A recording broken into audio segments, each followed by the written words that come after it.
You've been a top cop in Maharashtra. We would think police officers are very powerful. They are law enforcers, and that too when you've reached a rank, or when someone has reached the rank of a police commissioner. Here is a police commissioner who was absconding for 230 days, as the NCP points out, and then in the Supreme Court puts out a transcript wherein the DGP is reportedly saying, you can't fight the system. Ma'am, what do you make of it? To me, it represents a reality, a very stark reality of how low in professionalism law enforcement agency and criminal justice system has been reduced to. Instead of taking this single case, I think we should talk of police reforms. And India today has an audience which is more interested in the system than in individuals. It shows that system as it exists today is and being totally manipulated. And in this context, I would also like to flag the recent ordinance which says that CBI director and ED director can be given further extension up to 5 years. So what it shows is that politicians have reduced us civil servants into mere puppets, and that is extremely bad for the citizens. Fair enough, ma'am. Blame the politicians, but what would you say about the civil servants themselves, supposed to be the steel frame of our country? That just shows how malleable and ductile this so-called steel frame is. I totally agree. So when we are asked to bend, we are crawling. But more than the civil servants, I would say it's the political leadership. Of course, we do need introspection, and we must do that.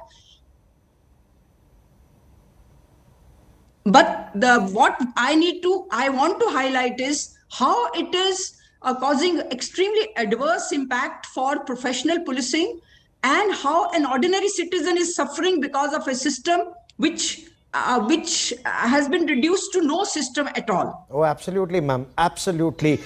Ashutosh Srivastav, as a lawyer, what is your understanding? How would the judiciary look at Parambir Singh, an accused in a multi-crore extortion case with multiple cases against him, or a whistleblower who had cases slapped on him when he went against the system, especially in light of that conversation, that alleged conversation with the Director General of the Maharashtra Police?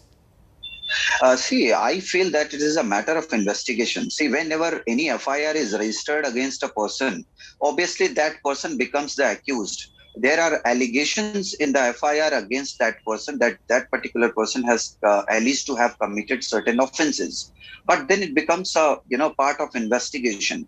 Obviously, so far as any accused is concerned, the accused has the right, as per the law, to approach the concerned court to have the protection.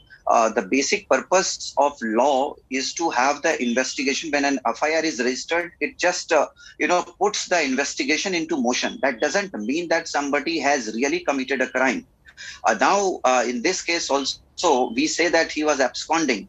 It could be from the point of view of the investigating agency. But when you look at, he had approached the courts by filing certain petitions before different courts for, for quashing or maybe for some protection. So that means he was before the courts. It is not that he was absconding and he was not at all present through his lawyer before any court or before any law authority or agency. Very interesting you point that out, that he was seeking protection from a system.